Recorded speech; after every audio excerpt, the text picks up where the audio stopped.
Chittagong city নির্বাচনে দলীয় প্রভাব খাটিয়ে জয়ী আওয়ামী লীগের প্রার্থী এম রেজাউল করিম চৌধুরীর মেয়র পদ অবৈধ ঘোষণা করেছে আদালত। একই সাথে নিকটতম প্রতিদ্বন্দ্বী ডাক্তার শাহাদাত হোসেনকে বিজয়ী ঘোষণা করে আগামী 10 দিনের মধ্যে গেজেট ঘোষণার জন্য ইসিকে নির্দেশ দেওয়া হয়েছে। দুপুরে চট্টগ্রাম নির্বাচনী ট্রাইব্যুনাল এবং যুগ্ম জেলা ও দায়রা জজ আদালতে বিচারক মোহাম্মদ খায়রুল আমিন এই রায় ঘোষণা করেন। 2021 সালের 27 জানুয়ারি চট্টগ্রাম সিটি নির্বাচনে মেয়র ঘোষণা করা হয় আওয়ামী লীগের রেজাউল করিম চৌধুরীকে। সে সময় রেজাউল 3 লাখেরও বেশি ভোটের ব্যবধানে ডাক্তার শাহাদাতকে হারিয়েছেন বলে জানানো হয়। সেই নির্বাচনে ব্যাপক কারচুপি ও ফল বাতিল চেয়ে 24 ফেব্রুয়ারি তৎকালীন সিইসি সহ 9 জনের বিরুদ্ধে মামলা করেন ডাক্তার শাহাদাত হোসেন। 3 বছরেরও বেশি সময় দায়িত্ব পালনের পর গত 5 আগস্ট আওয়ামী লীগ সরকারের পতন হলে আত্মগোপনে যান রেজাউল। পরে বিভাগীয় কমিশনার তোফায়েল ইসলামকে প্রশাসক নিয়োগ দেওয়া হয়। এর মধ্যেই চাঞ্চল্যকর মামলাটির রায় ঘোষণা হলো।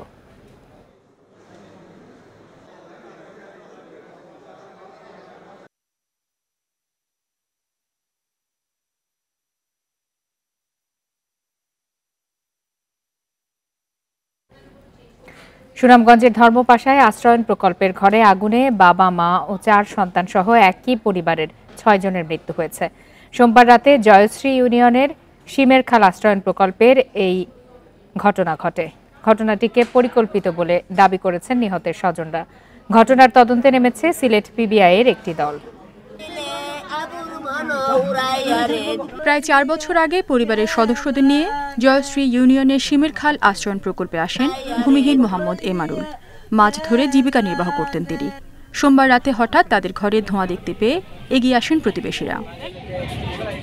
আশ্রয়ণ প্রকল্পের অন্য বাসিন্দারা জানান, এমারুলের ঘরের ভেতর থেকে দরজা আটকানো ছিল।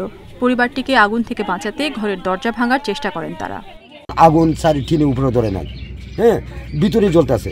তখন আমরা কি করছি, এই যে ঘরের দর এই যে বড় ওই যে মশলা টাকা ফাটা আসছিল, ওই ফাটাগুলা লইয়া কেউ সাবল লইয়া দরজা ভাঙবার চেষ্টা করছি। যদি কারেন্টের আগুন হয়ে যায় তাহলে তো পুরা গ্রাম পুড়ে যাবে। মঙ্গলবার ভোরে পুলিশ ঘটনাস্থলে পৌঁছালে ঘরের ভেতর থেকে আগুনে পুড়ে যাওয়া 6 জনের মরদেহ উদ্ধার করা হয়। নিহতরা হলেন মোহাম্মদ এমারুল, তার স্ত্রী পলি আক্তার ও তাদের 4 শিশু সন্তান পলাশ, ফরহাদ, ফাতেমা ও ফারুক। একটা রিমোট এরিয়া, একেবারে রিমোট এরিয়া, ছোট্ট একটা দ্বীপ। খবর পেয়ে আমার পুলিশের সার্কেল এসপি, ওসি এবং ইউনো সাহেব আসছেন, এসে তারা দেখেছেন। আমরা এরপর আমি খবর পেয়ে আমিও এখানে এসেছি। জেলা প্রশাসক জানান, ঘরে থাকা 6 জনই আগুনে নিহত হলেও পাশের রান্নাঘর ক্ষতিগ্রস্ত হয়নি। ঘরের দরজাও ভেতর থেকে বন্ধ ছিল। আগুনের কারণ এবং আর্থিক বা অন্য কোনো কারণে তারা আত্মহত্যা করেছে কিনা সেটি তদন্ত করা হচ্ছে। আগুনটা এইভাবে লাগছে যে ওনার যে রান্নাঘর আছে, আমাদের আশ্রয়ণ প্রকল্পে অ্যাটাচ একটা রান্নাঘর আছে, রান্নাঘরের বাসন কোসন পর্যন্ত কোনো ধরনের ক্ষতিগ্রস্ত হয় না। যদি ওনারা আমাদের কাছে কোনো ধরনের সাহায্য সহযোগিতা চাইতো, যদি অর্থনৈতিক বা আইনগত কোনো কারণে এই ঘটনাটা ঘটে থাকে, তাহলে পরে আমরা হয়তো ব্যবস্থা নিতে পারতাম। হাওর বিস্তৃত আশ্রয়ণটিতে 34টি ঘর ছিল।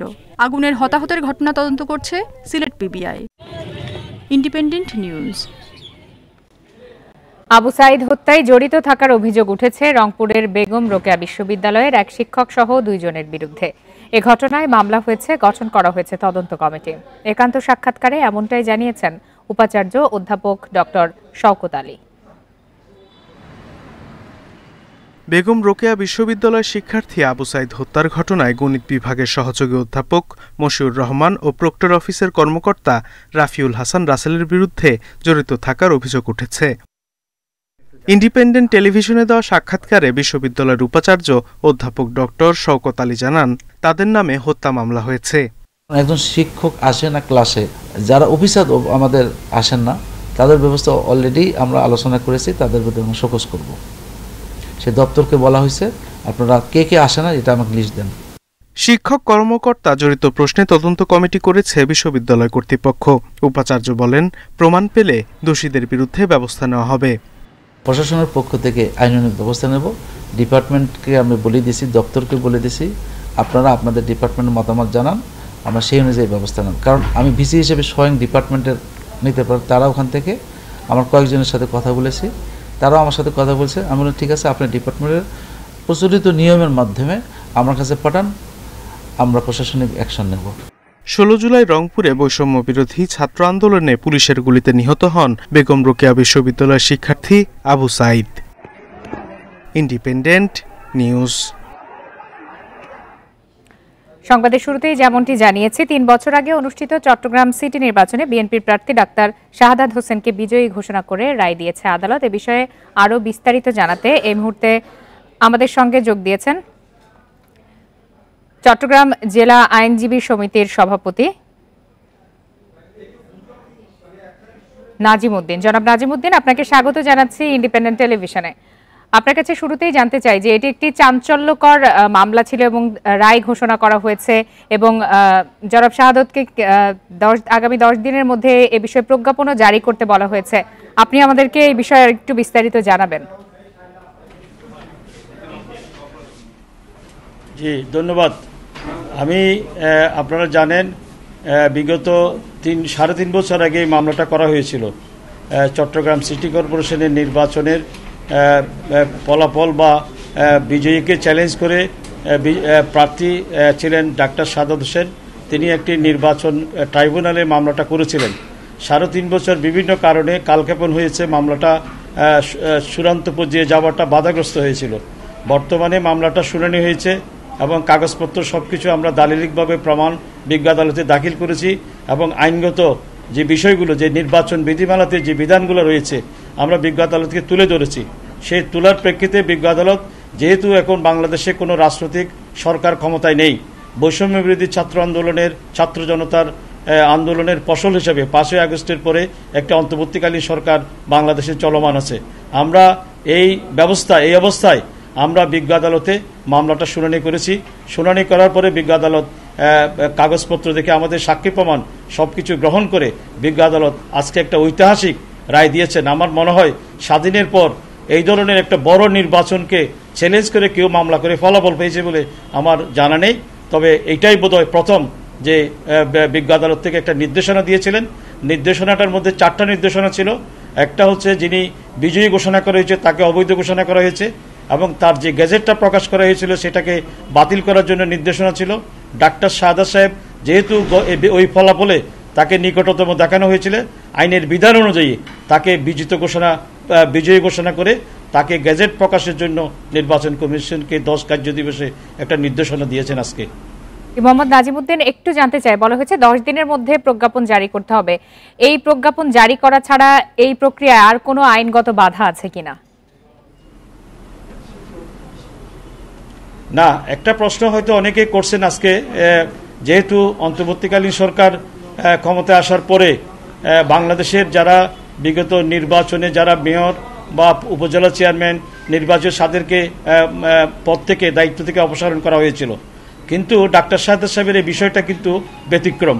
কারণ এটা কিন্তু যাদেরকে বাতিল করা হয়েছে বর্তমান সরকার মনে করছে যে তাদেরকে শপথে তারা হয়তো নির্বাচিত, তাদের নির্বাচন নিয়ে অনেক বক্তব্য ছিল, অনেকের অভিযোগ ছিল, যার কারণে তাদেরকে দায়িত্ব থেকে অপসারণ করা হয়েছিল। কিন্তু এটা আইনগত প্রক্রিয়ার মাধ্যমে এটা একটা নির্দেশনা এবং যেহেতু নির্বাহী বিভাগের আদেশ এবং বিচার বিভাগের আদেশ দুইটা যদি এক জায়গায় এসে বিচার বিভাগের আদেশটা প্রাধান্য পাবে। এই দৃষ্টিতে ডাক্তার শাহাদাত হোসেনকে বিজয়ী ঘোষণা এবং তাকে দায়িত্ব দেওয়ার ক্ষেত্রে আমার মনে হয় কোর্টের অর্ডারটা প্রাধান্য পাবে বলে আমার বিশ্বাস এবং আইনগত কোনো বাধা আছে বলে আমার কাছে মনে হয়নি। এটা কি 10 দিন পরে তিনি দায়িত্ব গ্রহণ করতে যাচ্ছেন, তাই তো? না, 10 দিন মানে এটা তো কোর্টের আদেশ হচ্ছে যে নির্বাচন কমিশনকে একটা আদেশ দিয়েছেন। নির্বাচন কমিশন সে আদেশ বলে এটা গ্যাজেট প্রকাশ করার পরে তারপর এটা আমাদেরকে, এটা ম্যান্ডেটরি না, এটা কোর্টের অর্ডার। কারণ এটা একটা পৌঁছার একটা বিষয় আছে, হয়তো কোনো কারণে এটা ওখানে অফিসে পৌঁছার একটা বিলম্ব হতে পারে। তবে এটা নির্দেশনা ছিল 10 কার্য দিবসে করলে এটা অবৈধ হবে না, এটা 10 কার্য দিবসের মধ্যে করতে বলছে। এরপরে করলে যেটা অবৈধ হবে এটা না, করতে পারবে। তবে এই 10 কার্য দিবসটা দেওয়ার কারণটা হচ্ছে অনেক সময় হয় কি নির্বাচনের আদেশগুলো যথাযথভাবে পালন করা হয় নাই। এই জন্য কোর্ট মনে করছে যে এই প্রেক্ষাপট পরিস্থিতিতে যদি আমরা এটা নির্ধারণ করে না দিই তাহলে কর্তৃপক্ষ এটা যথাযথ ব্যবস্থা গ্রহণ করবে না। তার কারণে এই নির্দেশনাটা এইভাবে ছিল। আশা করি আইনি প্রক্রিয়ায় কি আর কোনো ধরনের ধাপ বাকি আছে কিনা একটু বিস্তারিত যদি বলতেন। না, আইনগত ধাপ থাকবে তখনই যখন এটার প্রতিপক্ষ যদি এখানে কন্টেস্ট করতো, তারা যদি আদালতে উপস্থিত থাকতো হয়তো তারা উচ্চ আদালতে এটা আপিলে যেত, আপিল করতো ট্রাইব্যুনালের এগেনস্টে। তো যেহেতু এখানে তারা কন্টেস্ট করে নাই, কেউ নাই, অনুপস্থিত ছিল, তাদের বিরুদ্ধে সমস্ত প্রসেসগুলো এক্সজস্ট করা হয়েছে, তাদের তামিল করা হয়েছে। অতএব তাদের না থাকলেও এই মামলায় এটা কোনো অসম্পূর্ণতা থাকবে না, কারণ যেহেতু প্রতিপক্ষ নাই, সেই কারণেই আমার মনে হয় সেখানে এটা আপিল হবার কোনো সম্ভাবনা নেই। এখানে আইনগত কোনো আর বাধা থাকার কথা না। নাজিমুদ্দিন, আরেকটু জানতে চাই যে সরকারের পক্ষ থেকে, বর্তমান সরকারের পক্ষ থেকে তো মেয়রদের সব পদই বাতিল করা হয়েছে, সেক্ষেত্রে এই সিদ্ধান্তে ডাক্তার শাহাদাত হোসেনের এই বিজয়ের ঘোষণার কোনো ধরনের সমস্যায় পড়বে কিনা বা কোনো ধরনের আইনি প্রক্রিয়ায় আবার যেতে হবে কিনা? না, আমি শুরুতেই বলছিলাম যে বর্তমান সরকারের প্রশাসনিক আদেশে বিগত পৌরসভার বা সিটি কর্পোরেশনের উপজেলা চেয়ারম্যান যারাই নির্বাচিত হয়েছিলেন তাদের অপসারণ করা হয়েছে। কিন্তু ডাক্তার শাহাদাত সাহেবের এই মামলাটা, এই যে ওনাকে মানে যাকে চট্টগ্রাম সিটি কর্পোরেশনে ইতিপূর্বে মেয়র ঘোষণা করা হয়েছিল, তাকে যে চ্যালেঞ্জ করে মামলাটা কিন্তু 3.5 বছর আগের। উনি কিন্তু আইনি লড়াই করে আজকের রায়টা পেয়েছেন। এটা নির্বাহী আদেশের সাথে, এই কোর্টের অর্ডারের সাথে কোনো সম্পর্ক নেই। আপনি একটা জিনিস মনে রাখবেন, আমি শুরুতেই বলেছিলাম নির্বাহী আদেশ এবং জুডিশিয়াল অর্ডার যখন দুইটা একসাথে হবে তখন জুডিশিয়াল অর্ডারটাকে ওটা প্রাধান্য দেওয়া হবে, কারণ যেহেতু এই দুই সিদ্ধান্তের মধ্যে কোনো সংঘর্ষ থাকবে না। জি, জনাব মোহাম্মদ নাজিমুদ্দিন, আপনাকে অনেক ধন্যবাদ বিস্তারিতভাবে বিষয়টি তুলে ধরার জন্য। আপনারা আছেন সমগ্র বাংলাদেশে। সম্পূর্ণ অটোমেটেড মেশিনে তৈরি সাপোর্ট ফাইবার গ্লাস শীট, ব্যবসা এবার হবেই হিট। সুনামগঞ্জের ধর্মপাশায় আশ্রয়ণ প্রকল্পের ঘরে আগুনে বাবা, মা ও 4 সন্তান সহ একই পরিবারের 6 জনের মৃত্যুর ঘটনাকে পরিকল্পিত দাবি করেছেন নিহতের স্বজনরা, যেমনটি কিছুক্ষণ আগেও আমরা খবরে দেখাচ্ছিলাম। এ বিষয়ে আরো বিস্তারিত জানাতে এই মুহূর্তে ধর্মপাশা থেকে যোগ দিয়েছেন সহকর্মী লাবলু পাল চৌধুরী। সরাসরি চলে যাচ্ছে তার কাছে। লাবলু পাল, এই ঘটনাকে স্বজনরা তো পরিকল্পিত বলছেন, কেন তারা পরিকল্পিত বলছেন এ বিষয়ে কোনো ধরনের তথ্য পেয়েছেন কিনা?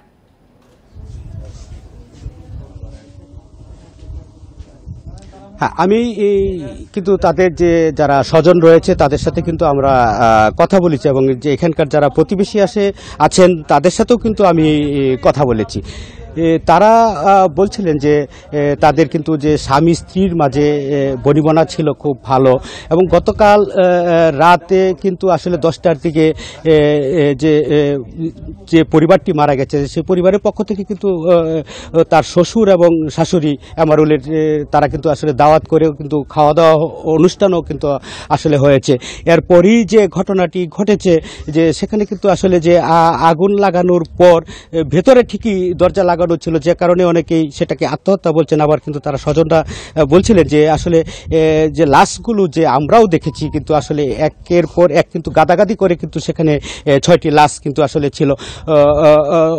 হয়তো তারা চেষ্টা করত যদি আগুনে এমনিতে নর্মালি যে আমরা অভিজ্ঞতা এবং অন্যরাও বলছিলেন, পুলিশ প্রশাসনের লোকজনও বলছিলেন যে আসলে তারা কিন্তু আসলে আগুন লাগিয়ে যখন দগ্ধ হয় তখন মানুষ কিন্তু ছুটাছুটি করে, কিন্তু লাশগুলো কিন্তু একটার উপর আরেকটা পড়েছিল। এরকম কিন্তু 6টি লাশই কিন্তু আসলে এক জায়গায় স্থূপীকৃত। এখনও কিন্তু সেই ঘরেই কিন্তু এখনও লাশগুলো পড়ে আছে।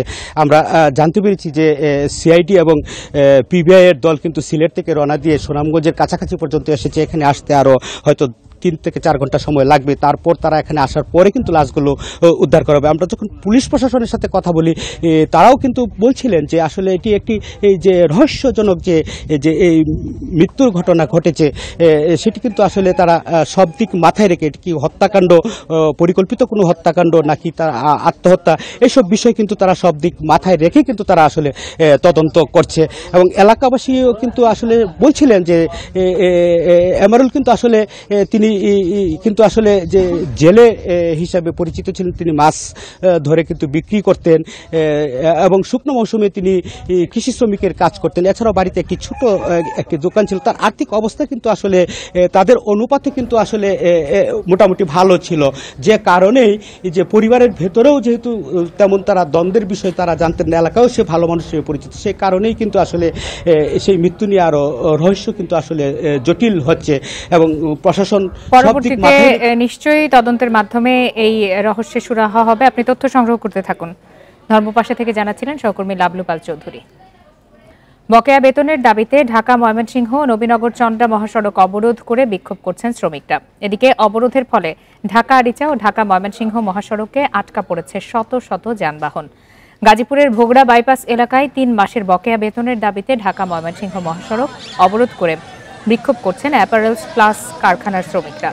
এছাড়া অপ্রীতিকর ঘটনা এড়াতে আশপাশের বেশ কিছু কারখানা ছুটি ঘোষণা করেছে কর্তৃপক্ষ। এদিকে সড়ক অবরোধের কারণে ঢাকা ময়মনসিংহ মহাসড়কে দীর্ঘ যানজটে ভোগান্তিতে যাত্রী ও চালকরা। এদিকে গতকাল সকাল থেকে নবীনগর চন্দ্রা মহাসড়ক অবরোধ করে বিক্ষোভ করছেন বার্ডস গ্রুপের তৈরি পোশাক কারখানার শ্রমিকরা। 1 মাসের সময় নিয়েও গতকাল বেতন পরিশোধ না করায় সড়কে অবস্থান করে বিক্ষোভ করছেন শ্রমিকরা।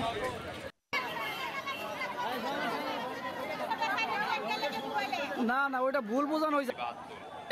একদম তো আমরা কোনো সিদ্ধান্ত পাইতেছি না। আমাদের কোম্পানি মালিক বলছে 30 থেকে বেতন পরিশোধ করে দিব, এবং আমরা কোনো জানাই দিচ্ছে না কিছু। এভাবে আমরা কয়দিন থাকবো? আমাদের রাস্তা ক্লিয়ার করে দিকে আমরা চলে যাই। গার্মেন্টসে অস্থিরতা সৃষ্টি করতে একটি গোষ্ঠী উস্কানি দিচ্ছে বলে মন্তব্য করেছেন শ্রম উপদেষ্টা আসিফ মাহমুদ সজীব ভুঁইয়া। এখাতে যারা গুজব ছড়িয়েছে তাদের চিহ্নিত করা হচ্ছে বলেও জানান তিনি।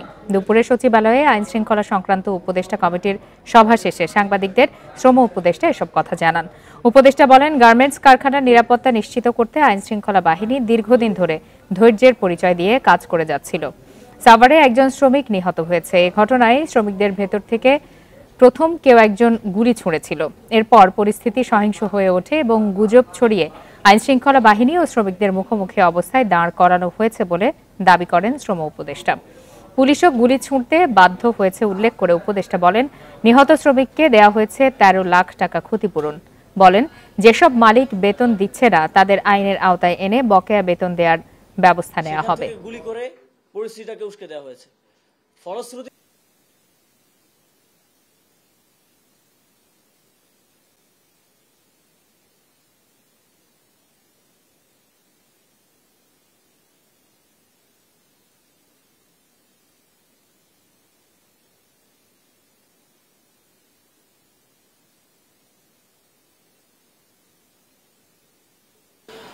গতকালকের ঘটনাটা যেখানে সূত্রপাত হয়, মূলত একটা গুজবের ভিত্তিতে সেটা সূত্রপাত হয়েছিল।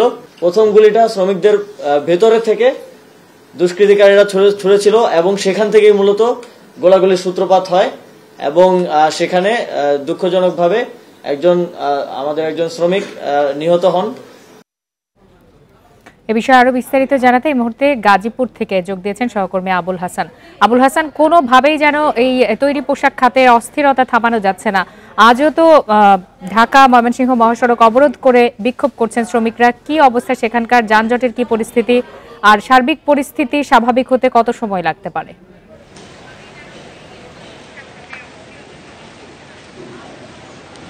দেখুন, 7 ঘন্টা হয়ে গেছে ঢাকা ময়মনসিংহ মহাসড়ক কিন্তু যান চলাচল বন্ধ রয়েছে। এতে যোগাযোগ ব্যবস্থা স্থবির এবং এখানে যারা সাধারণ মানুষ তাদের দুর্ভোগ কিন্তু চরমে রয়েছে। যারা যাত্রী সাধারণ ছিলেন, বিভিন্ন গন্তব্যে সকালে রওনা দিয়েছিলেন, তারা কিন্তু যেতে পারেননি। বিভিন্নভাবে তারা অনেকেই হালকা যানবাহনে ভেঙে ভেঙে গেছেন, বা যারা মালবাহী ট্রাক লরি রয়েছে এগুলো কিন্তু লম্বা সারি রয়েছে এবং তারা কিন্তু দীর্ঘক্ষণ এখানে এক জায়গায় দাঁড়িয়ে আছেন। এবং আপনি জানেন যে গরম রয়েছে, গরমে অনেকেই নাভিশ্বাস অবস্থা, নাকাল অবস্থায় আছেন। বিশেষ করে যারা নারী এবং শিশু তারা কিন্তু অনেকে পায়ে হেঁটে আমরা দেখেছি দীর্ঘ পথ পাড়ি দিতে। এবং এখানে মূল যে সমস্যাটি হয়েছে, এখানে অ্যাপারেল প্লাস নামে একটি কারখানার 1700 শ্রমিক আছে।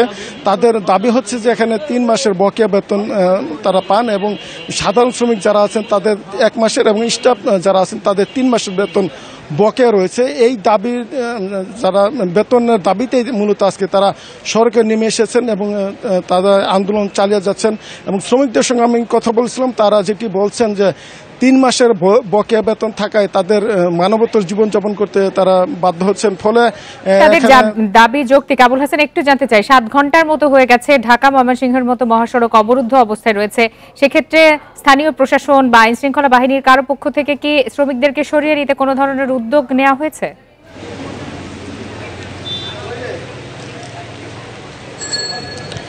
আমি দুপুরের দিকে গাজীপুর মহানগর পুলিশের একদল কর্মকর্তাকে দেখেছিলাম এবং বাসন থানার যিনি ভারপ্রাপ্ত কর্মকর্তা তিনি এসেছিলেন এবং শ্রমিকদেরকে নানাভাবে বোঝানোর চেষ্টা করেছিলেন যাতে তারা সড়ক থেকে সরে যায়, কিন্তু পুলিশের কোনো আশ্বাস বা কোনো তাদের যে কথা শ্রমিকরা কিন্তু শুনছেন না এবং তারা বলছেন যে তাদের দাবি আদায় না হওয়া পর্যন্ত এখানে আন্দোলন চালিয়ে যাবেন। এবং তাদের কথা হচ্ছে যে এখানে যে মালিক পক্ষ রয়েছেন, মালিক পক্ষ বারবার তাদের বিভিন্ন সময় যে পাওনাদি পরিশোধের তারিখ দেওয়া হলো, তারা কিন্তু সেই তারিখ মতো টাকা পাননি। এবং আপনি জানেন যে যে কারখানাটি আন্দোলন হচ্ছে এই কারখানাটি শ্রম আইন অনুযায়ী মালিক পক্ষ বন্ধ ঘোষণা করেছে। ফলে শ্রমিকরা কিন্তু বলছেন যে তাদের যে দাবি দেওয়া বেতন আদি এগুলো নিয়ে তারা অনিশ্চয়তার মধ্যে পড়েছেন। যদি মালিক পক্ষের কেউ এখানে এসে তাদেরকে আশ্বস্ত করেন বেতন ভাতা দেওয়ার ব্যাপারে, তাহলেই তারা কেবলমাত্র আন্দোলন থেকে সরে যাবেন, অন্যথায় তাদের প্রশাসনের কোনো কথা আসলে এখানে শ্রমিকরা শুনছেন না এবং উত্তেজিত শ্রমিকরা কিন্তু এখনও মহাসড়ক অবরোধ করে রেখেছে। গাজীপুর থেকে জানাচ্ছিলেন সহকর্মী আবুল হাসান। থ্রি হুইলার ও বাস শ্রমিকদের মধ্যে হামলা ও পাল্টা হামলার ঘটনায় ফরিদপুর থেকে সকল রুটে বাস চলাচল বন্ধ রয়েছে। এতে বিপাকে পড়েছেন বিভিন্ন রুটের যাত্রীরা। মহাসড়কে অবৈধভাবে থ্রি হুইলার চলাচল করার ঘটনাকে কেন্দ্র করে সোমবার সন্ধ্যায় ফরিদপুরের নগরকান্দায় মিনি বাসের 3 শ্রমিককে মারধর করে থ্রি হুইলারের শ্রমিকরা। এ ঘটনার পর বাস শ্রমিকরা ফরিদপুর বাস স্ট্যান্ডে বিক্ষোভ করে বাস চলাচল বন্ধ রাখে। রাতে উভয় পক্ষের মধ্যে কোনো ধরনের সমঝোতা না হওয়ায় মঙ্গলবার সকাল থেকেও অভ্যন্তরীণ কোনো রুটেই বাস চলাচল করেনি। আর দুপুর থেকে মুন্সিবাজার এলাকায় মহেন্দ্র শ্রমিকরা সড়ক অবরোধ করলে ফরিদপুর থেকে দূরপাল্লার সব ধরনের বাস চলাচল বন্ধ হয়ে যায়। এতে সকাল থেকে যাত্রীরা ভোগান্তিতে পড়েন। সংকট নিরসনে উভয় পক্ষের সাথে আলোচনা করছে প্রশাসন।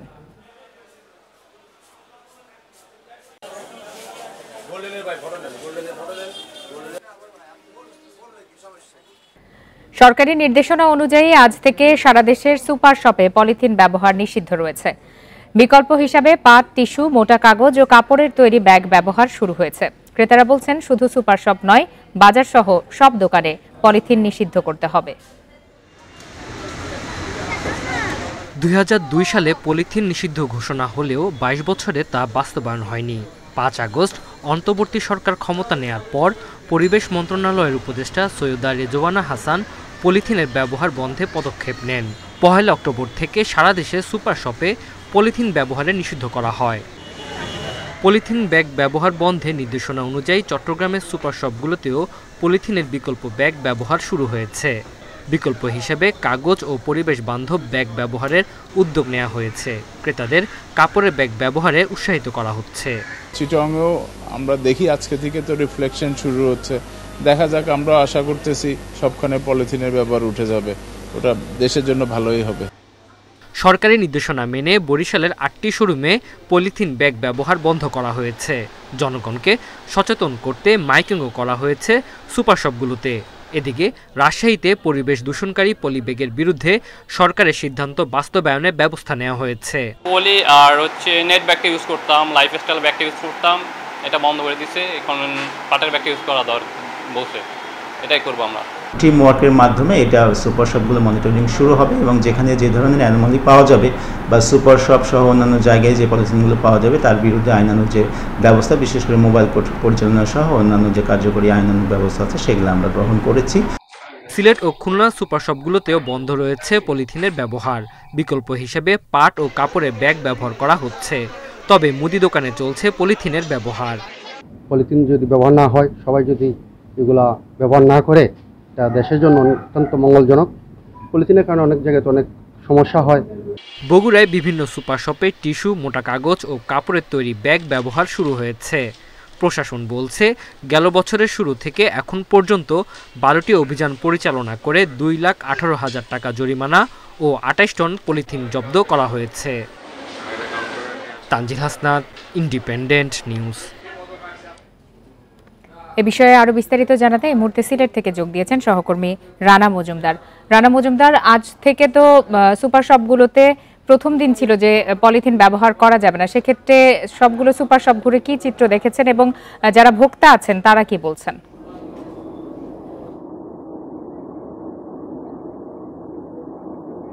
দেখুন, সরকারি যে নির্দেশনা ছিল আজকে থেকে সুপার শপগুলোতে পলিথিন ব্যবহার হবে না, তো সেক্ষেত্রে সেই নির্দেশনা মোতাবেক আমরা কিন্তু সিলেটের যে সুপার শপগুলো রয়েছে সেগুলো আমরা ঘুরে দেখেছিলাম এবং আমরা দেখেছি প্রত্যেকটি সুপার শপেই কিন্তু আসলে পলিথিনের ব্যবহার করা হয়নি। এবং এই মুহূর্তে আমরা রয়েছি ইউনিমার্টের যে সুপার শপ রয়েছে সেখানে, এবং এখানে এসে আমরা দেখতে পেলাম যে তারা কিন্তু যারা ক্রেতা রয়েছেন তাদেরকে কিন্তু তারা পলিথিনের পরিবর্তে পাটের ব্যাগ কিংবা কাপড়ের যে ব্যাগগুলো রয়েছে সেগুলো তারা কিন্তু প্রোভাইড করছেন। পাশাপাশি এখানকার যিনি দায়িত্বশীল রয়েছেন আমিনুল ইসলাম, তার সঙ্গে আমরা কথা বলেছি। তিনি বলছেন যে আসলে সরকারের যে নির্দেশনা রয়েছে সেই অনুযায়ী কিন্তু তারা পূর্বে থেকেই তারা তাদের যে প্রস্তুতি সেটি নিয়েছিলেন। এর জন্য যে যে ধরনের আসলে ব্যাগের প্রয়োজন, পাটের ব্যাগ বলেন কাপড়ের ব্যাগ বলেন, সেগুলো কিন্তু তারা আসলে তাদের এই ইউনিমার্টের সুপার শপে তারা এনে রেখেছিলেন। পাশাপাশি সকাল থেকে যখন কাস্টমাররা এখানে এসেছেন তখন কিন্তু তারা তাদের এই যে পাটের ব্যাগগুলো রয়েছে কিংবা কাপড়ের যে ব্যাগগুলো রয়েছে সেগুলো তারা কাস্টমারদেরকে প্রোভাইড করেছেন।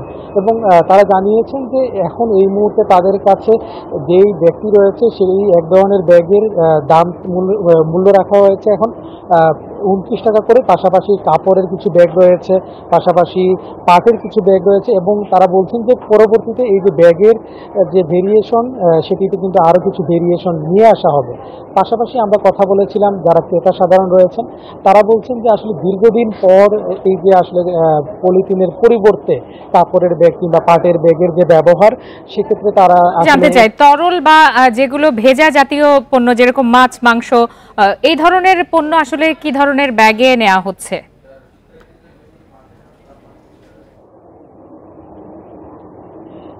তারা বলছেন যে আসলে এই ধরনের পণ্য তারা যেহেতু ক্যারি করবেন তো সেক্ষেত্রে একটু অসুবিধায় পড়তে হচ্ছে যারা ক্রেতা রয়েছেন তারা বলছেন। তো সেক্ষেত্রে যারা এখানকার যারা রয়েছেন সংশ্লিষ্ট কর্মকর্তারা তারা বলছেন এক্ষেত্রে তারা বিশেষ ধরনের একটি ঠোঙার ব্যবহার তারা করছেন, যে ঠোঙার ভেতরে অনেকটাই হচ্ছে যেগুলা পানি যাতে করে বাইরে না পড়ে এই ধরনের একটি ঠোঙা ব্যবহার করা হচ্ছে, যাতে করে এই যে পানিটা মাছ মাংসের যে পানিটা রয় সেটি যেন আসলে বাইরে না পড়ে। এই ক্ষেত্রে এই ধরনের একটি ব্যবস্থা নেওয়া হচ্ছে।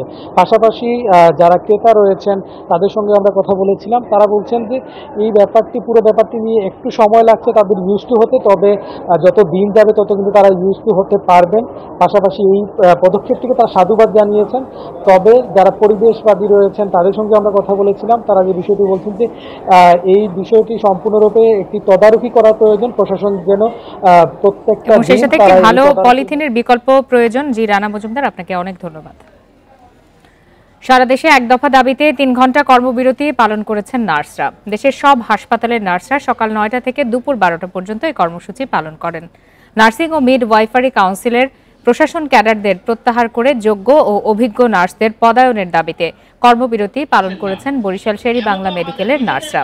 একই দাবিতে রাজশাহী মেডিকেলে কর্মবিরতির কারণে ভোগান্তিতে পড়েন হাসপাতালের রোগীরা। দাবি না মানা হলে কঠোর আন্দোলনের হুঁশিয়ারি দেন তারা। একই দাবিতে খুলনা, শেরপুর, চাঁদপুর, নোয়াখালী সহ সারা দেশে কর্মবিরতি পালন করেছেন নার্সরা।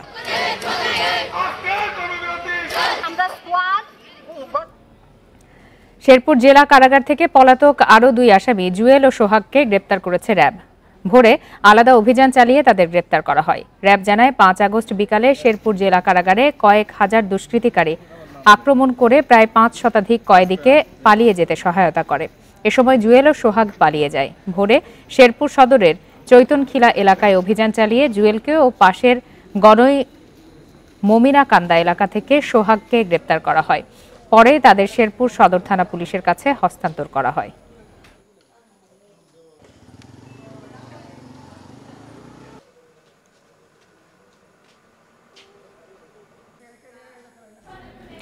বরিশালে বিএনপির অফিসে অগ্নিসংযোগ সহ 3টি মামলায় বরিশাল সিটি কর্পোরেশনের সাবেক 8 কাউন্সিলর সহ 19 জনকে জেল হাজতে পাঠিয়েছে আদালত। সকালে বরিশাল চিফ মেট্রোপলিটন ম্যাজিস্ট্রেট আদালতের বিচারক আশরাফ উদ্দিন এই নির্দেশ দেন। বাদীপক্ষের আইনজীবী হাফিজ আহমেদ বাবলু জানান, গত 4 আগস্ট বরিশাল নগরীর সদর রোডে জেলা ও মহানগর বিএনপির কার্যালয়ে ভাঙচুর ও অগ্নিসংযোগ, বৈষম্য বিরোধী ছাত্র আন্দোলনের নেতাকর্মীদের ওপর হামলা সহ 3টি মামলায় মোট 21 জন আসামি আজ আদালতে হাজির হন। শুনানি শেষে আদালত জামিন নামঞ্জুর করে আসামিদের জেল হাজতে পাঠায়।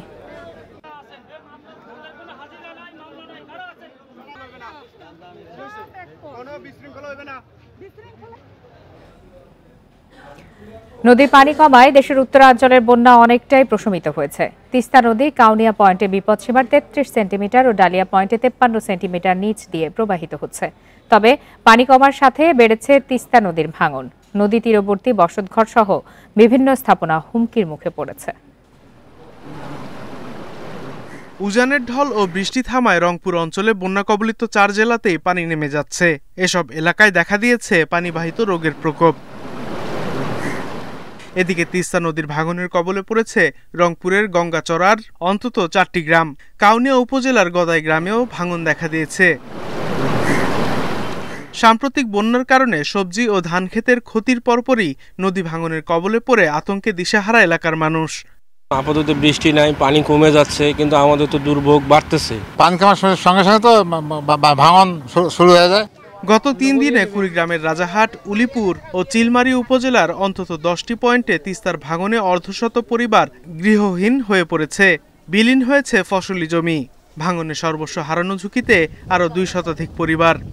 পানিটা কমছে, আমি এই ধানগুলো পড়িয়ে গেলাম, পড়িয়ে এখন তো আর ধান ফুল বেড়ে নেয়, অর্ধেক ফলবে অর্ধেক ফুল বেড়ে নেয়। ঘন্টার মধ্যে ইকর চলে যেতেছে ভাই, কোথায় যাবে তাদের বাড়ি বেশি আর কোনো অস্তিত্ব নাই আর। তবে পানি উন্নয়ন বোর্ড বলছে বিভিন্ন গুরুত্বপূর্ণ স্থাপনা রক্ষায় বরাদ্দ পাওয়া গেলেও কৃষি জমি রক্ষায় কোনো বরাদ্দ পাওয়া যায়নি। জল কিতাবখা এবং কিতাবখা স্কুল রক্ষার্থে জীববিদ্যার কাজ করেছিলাম। এছাড়া আমাদের যেসব স্থাপনা যেমন স্পারে ক্ষতিগ্রস্ত হয়েছিল সেগুলো কাজ আমরা বাস্তবায়ন করেছিলাম। তবে নর্মাল কৃষি জমির জন্য আমরা তেমন অনুমতি পাচ্ছি না। লালমনিরহাট ও নীলফামারীতে বন্যা পরিস্থিতির অনেকটা উন্নতি হলেও বেশিরভাগ নিচু এলাকা থেকে এখনো পানি সরেনি। সাদেকুর রহমান সিদ্দিকী, ইন্ডিপেন্ডেন্ট নিউজ। তিস্তা পাড়ের আরো খবর জানাতে এই মুহূর্তে রংপুর থেকে যোগ দিয়েছেন সহকর্মী নজরুল ইসলাম। নজরুল ইসলাম, পানি না বাড়লেও ভোগান্তি কিন্তু কমেনি। এরই মধ্যে বেশ কিছু এলাকা এখনো পানিবন্দী অবস্থায় রয়েছে। সার্বিক কি পরিস্থিতি জানাবেন?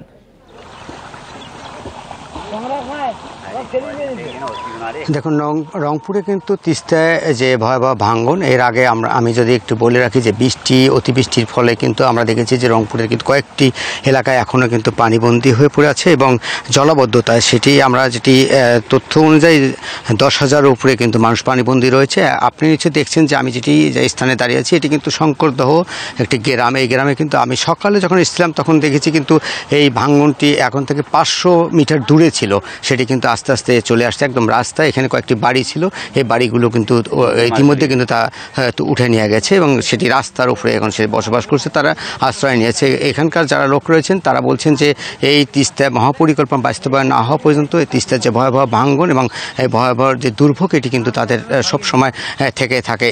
আমি যদি একটু বলি যে প্রায় লক্ষাধিক লোক কিন্তু এই ক্ষতির মুখে পড়ে আছে এখন রংপুরের এই যে গঙ্গাচড়া উপজেলায়।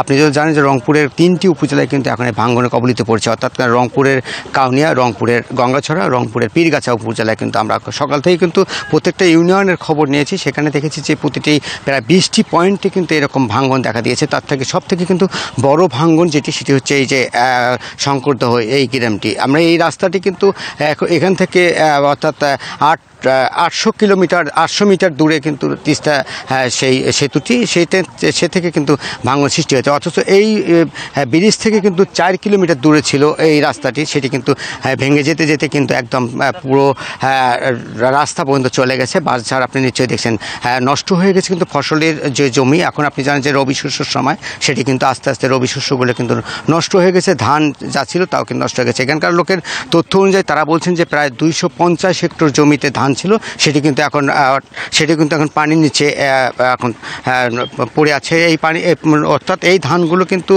ভালো হলেও আস্তে আস্তে কিন্তু যদি দেখাও যায় তারপর কিন্তু ধান আর আসবে না, অর্থাৎ সেটি তারা বলছেন। তবে এখানকার মানুষের একটা দাবি রয়েছে যে এই বরাবরের মতো কিন্তু তারা, অর্থাৎ যারা ইউনিয়ন পরিষদের চেয়ারম্যান রয়েছেন কিংবা যারা এমপি হয়ে আসেন তারা কিন্তু ভোট চেয়ে নেয়, তারপরে কিন্তু আর যখন এই নদীর কাজ আসে তখন কাজ আর করে না, তারা তাদের পকেট ভরি করে তারা কিন্তু নিয়ে যায়, এটি আসলে বলছেন। তবে এখন পর্যন্ত আমরা যেটা দেখছি যে তিস্তা পাড়ে যে ভাঙন এটি কিন্তু দুর্ভোগ আর মানুষের আছেই। এই ছিল আসলে তিস্তা পাড় থেকে সর্বশেষ সংবাদ। জানাচ্ছিলেন সহকর্মী নজরুল ইসলাম। টানা বৃষ্টিতে আবারও প্রকট আকার ধারণ করেছে যশোরের ভবদহ অঞ্চলের জলাবদ্ধতা। পানিবন্দী অবস্থায় লক্ষাধিক মানুষ। পরিস্থিতি উত্তরণে নদী খননের পাশাপাশি টিআরএম প্রকল্প চালুর দাবি ভুক্তভোগীদের। খাল খননের পাশাপাশি পানি নিষ্কাশনের জন্য পাম্প স্থাপনের প্রক্রিয়া শুরু করেছে পানি উন্নয়ন বোর্ড। গত কয়েক বছর বৃষ্টি কম হওয়ায় যশোরের ভবদহ অঞ্চলে তেমন জলাবদ্ধতা দেখা যায়নি। তবে এবার বর্ষা মৌসুমে রেকর্ড বৃষ্টিপাতে আবারও ভয়াবহ রূপ নিয়েছে জলাবদ্ধতা। পানিতে তলিয়ে আছে কেশবপুর, মনিরামপুর, অভয়নগর উপজেলার অন্তত 150 গ্রাম। পানিবন্দী লক্ষাধিক মানুষ। পানি উঠায় বসবাসের অনুপযোগী হয়ে পড়েছে ঘরবাড়ি।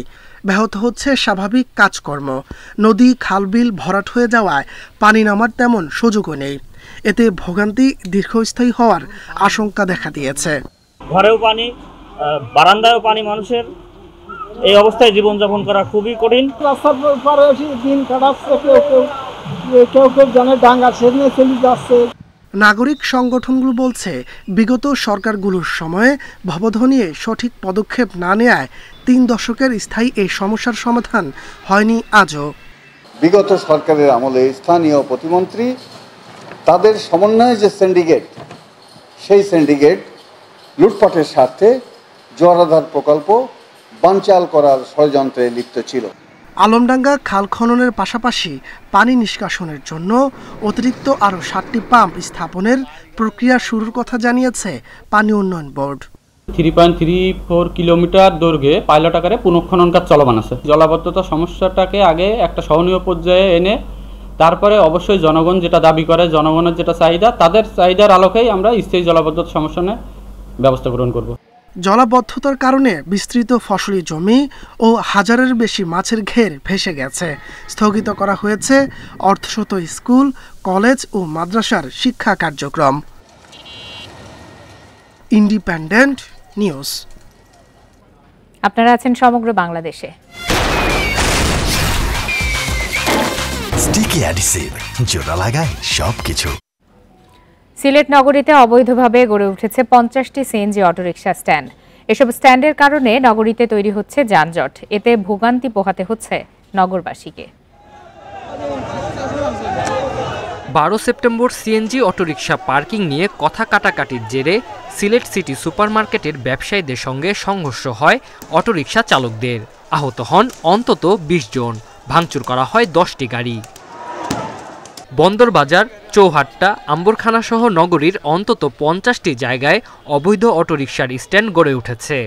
স্থানীয়দের অভিযোগ, নিবন্ধনহীন অটোরিকশা চলাচল ও যেখানে সেখানে পার্কিংয়ের কারণে তৈরি হচ্ছে যানজট, ঘটছে দুর্ঘটনা। পার্কিং নাই আপনার, যা তারা যে গাড়ি খারাপ করতো একদিকে, একটা সাইড নাই। প্রতি 2 কিলোমিটার দূর দূর নিয়মিত গাড়ি স্টপেজ দিত। সিএনজির দরকার হইলো ওখানে যাইয়া সে সিএনজি ভাড়া করবে বা রিজার্ভ নিলেও রিজার্ভ নিয়ে যাবে। নির্ধারিত থাকুক, এটা আমিও চাই।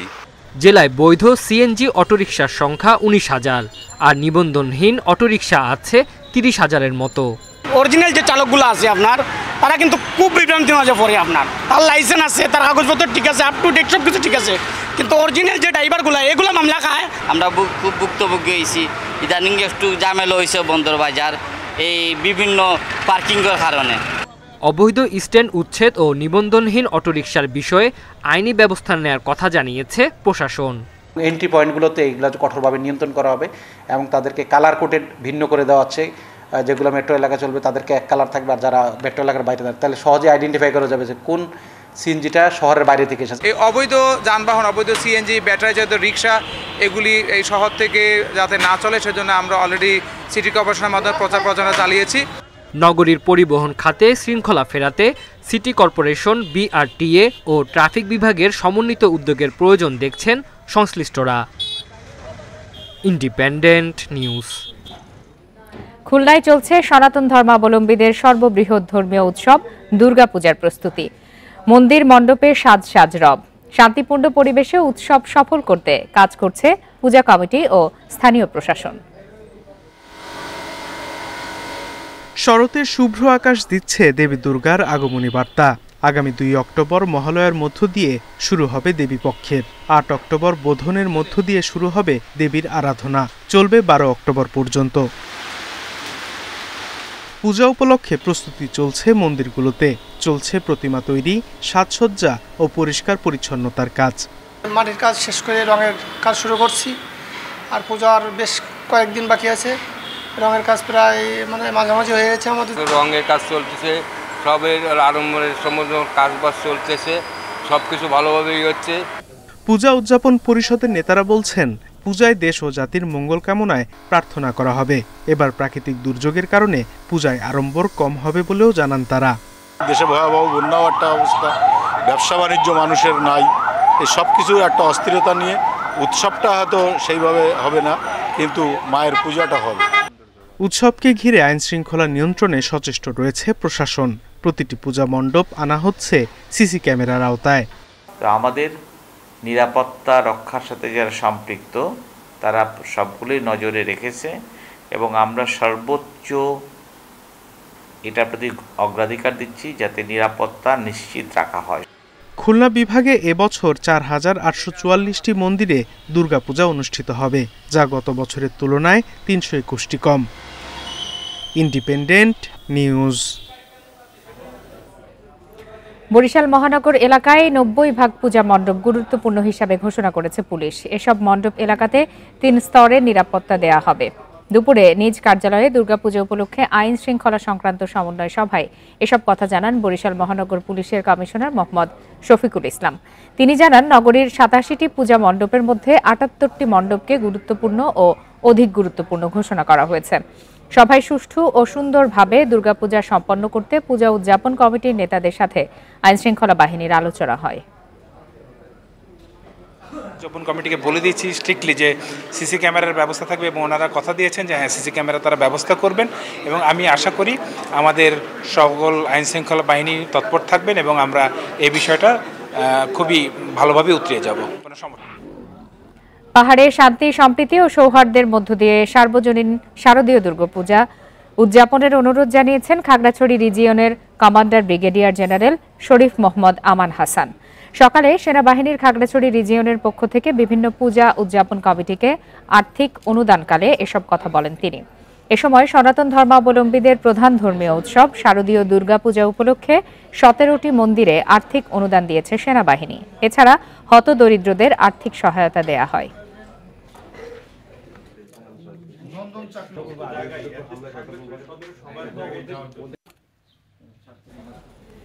কুমিল্লার বুড়িচংয়ে ৪০টি দরিদ্র পরিবারের মাঝে টিন ও নগদ অর্থ বিতরণ করেছে সেনাবাহিনীর ৩৩ পদাতিক ডিভিশন। সকালে উপজেলার গোমতী নদীর ভাঙনে ক্ষতিগ্রস্তদের এই সহায়তা দেন জিওসি মোহাম্মদ জাহাঙ্গীর আলম। এ সময় বসতবাড়ি নির্মাণের জন্য ক্ষতিগ্রস্ত ৪০টি পরিবারের প্রত্যেককে ৪ বান্ডেল করে ঢেউটিন ও নগদ অর্থ প্রদান করা হয়। বন্যায় ক্ষতিগ্রস্তদের পুনর্বাসনে সেনাবাহিনীর সেবামূলক কাজ অব্যাহত থাকবে বলে জানান কর্মকর্তারা।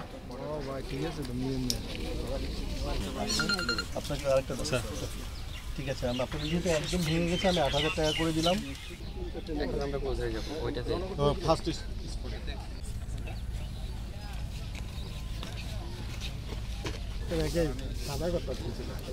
মর্যাদাপূর্ণ বার্ধক্য, বিশ্বব্যাপী প্রবীণ পরিচর্যা ও সহায়তা ব্যবস্থা শক্তিশালীকরণ, এই প্রতিপাদ্য নিয়ে সারা দেশে পালিত হচ্ছে আন্তর্জাতিক প্রবীণ দিবস। সকালে নড়াইল জেলা প্রশাসন ও সমাজসেবা অধিদপ্তরের আয়োজনে র্যালি ও আলোচনা সভা হয়েছে। এতে বিভিন্ন শ্রেণী পেশার মানুষ উপস্থিত ছিলেন। ঠাকুরগাঁওয়ে মমতাময় ও মমতাময়ী সম্মাননা স্মারক প্রদান অনুষ্ঠান আয়োজন করা হয়। এছাড়া জেলা প্রশাসন ও জনসেবা সমাজসেবা অধিদপ্তরের উদ্যোগে লক্ষ্মীপুর, পাবনাতেও র্যালি ও আলোচনা সভার আয়োজন করা হয়।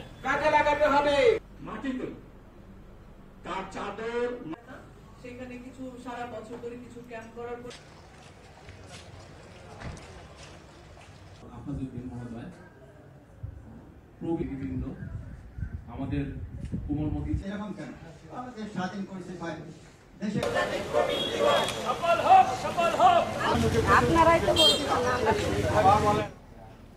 এরই সাথে শেষ করছে আজকের সমগ্র বাংলাদেশ। ইন্ডিপেন্ডেন্ট টেলিভিশনের সব খবরের আরো বিস্তারিত জানতে চোখ রাখুন ফেসবুক, ইউটিউব আর এক্সে। ধন্যবাদ এতক্ষণ সাথে থাকার জন্য।